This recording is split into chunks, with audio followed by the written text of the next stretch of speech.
Now we have the great pleasure to have Angelica Kohlmann with us. Dr. Angelica Kohlmann is Chairman and CEO of her family holding, Kohlmann and Co. AG Switzerland, which invests in high-tech and biotech startups with a portfolio of companies both in Europe and America. Angelica co-invests with renowned angels and funds internationally. She serves in several boards and is chairman of the advisory board of the Global Drucker Forum. As you know, she is her niece. The founder of several companies, she grew up in Brazil, lived in multiple countries, is fluent in 6 languages, holds a PhD in medicine from Hamburg University, a mother of 3 sons. One has already graduated at IE, and the other one is going to graduate today. And she strongly believes in education and equal opportunities for the younger next generations. Angelica, thank you. The floor is yours.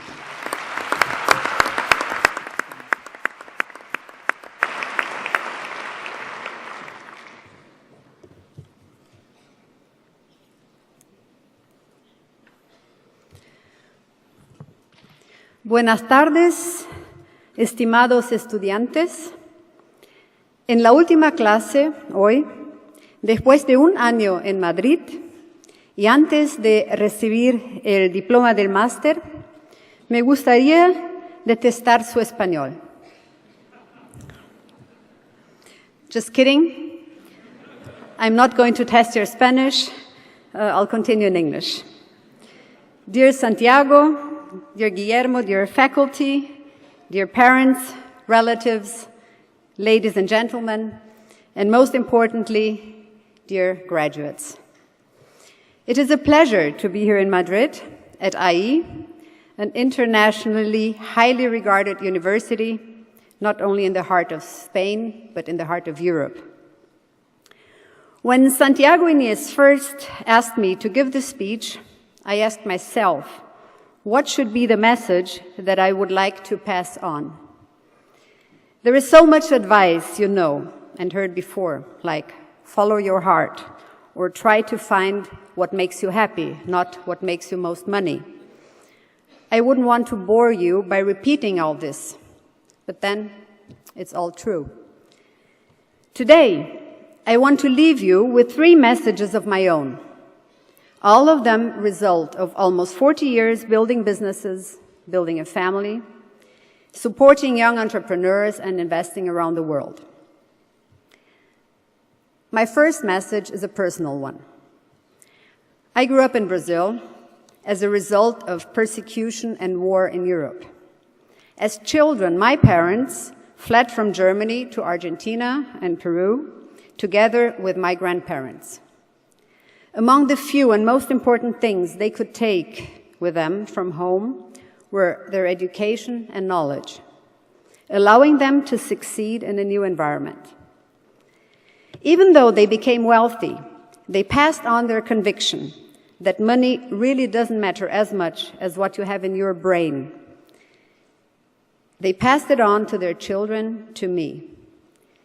It is the only thing that really matters. It is the only thing that you can take with you in case you need to start all over again. As we are starting to look into an uncertain political future, once again, it still matters more than anything else today. Now you may think, why am I telling you this? After all, I'm speaking to almost 600 students graduating in finance and management. As a child, I was tired of listening to stories my parents told me about other people suffering somewhere else in the world, how hard a time they had, and what drove them to succeed. Today, looking at my almost 90-year-old mother, who is sitting here in the audience, I understand why they told me and my siblings all those things, Those stories you never forget. Life is about putting your priorities into the right order, about deciding what really matters. And what really matters to you will depend on your story, your background, your life. To decide on your priorities, you should trust yourselves and your judgment. But also, never underestimate the importance of sincere advice from a more experienced person. My uncle Peter Drucker taught me that listening is much more precious than speaking. The right mix of your own judgment and taking other thoughts into consideration, the thoughts of other people who are important to you, this will be important for your whole lives. And when I say thoughts, I mean thoughts, not opinions, as people generally don't need to understand things to have an opinion, which became evident recently in a referendum we all know. So find your priorities and live accordingly. My second message is a professional one. Be entrepreneurial. I think you learned something about it here at IE. Be entrepreneurial no matter if you work for a company, if you are in a partnership, or if you run your own business. After I finished my PhD in medicine, I went into cancer research. My father died from cancer when I was almost 22 years old, or only 22 years old.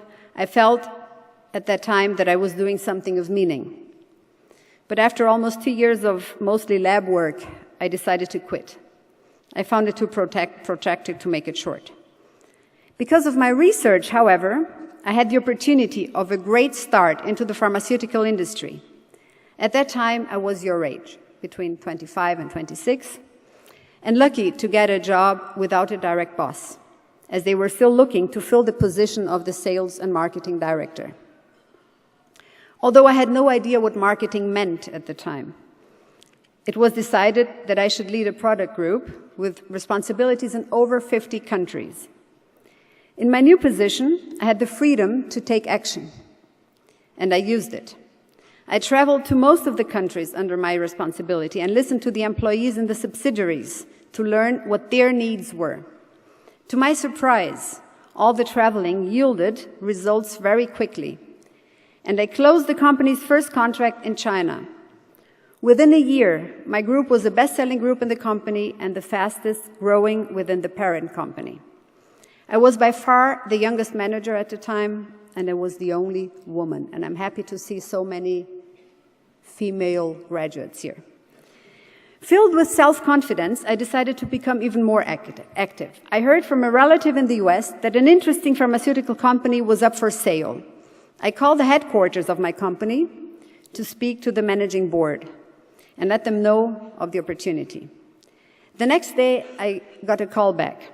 They wanted to see me, someone who can lead a product group to such growth numbers and then calls them to let them know about a potential acquisition.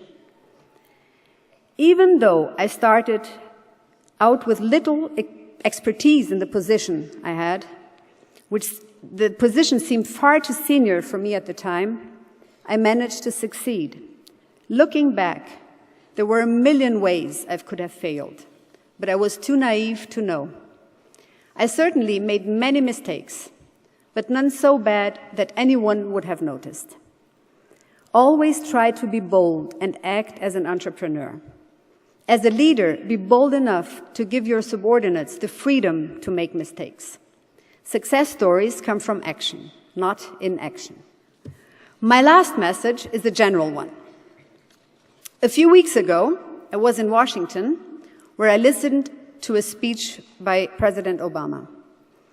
He argued that if you could choose a time to be born or to live, it would be now.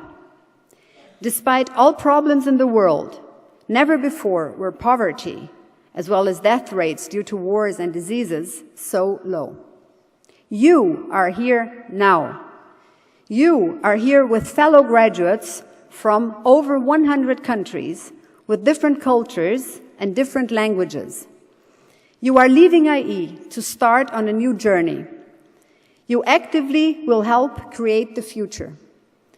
But no matter what road you may take, in what direction you may go, you will often be confronted with situations where you can either start a fight or make peace, where you can either segregate or try to integrate. As an investor, I once experienced a situation where a young, extremely talented tech entrepreneur surprisingly called off an investment with 3 investors in Switzerland, of which I was one and a leading bank was another, after months of due diligence and contracts being ready for signature. He had been contacted by a powerful Silicon Valley investor who wanted to invest alone. After he let us know this during a telephone conference, there was complete silence. One could literally hear the shockwave. I was the first to break the silence by saying that I could understand, that in his place as a young entrepreneur, I would do the same, and that nothing had been signed, so it was totally legal. I felt his relief. Then the other investors shared my good wishes. 5 minutes after the end of the call, this young entrepreneur calls me back. He wanted me to join the Silicon Valley investor in the financing round, which I did.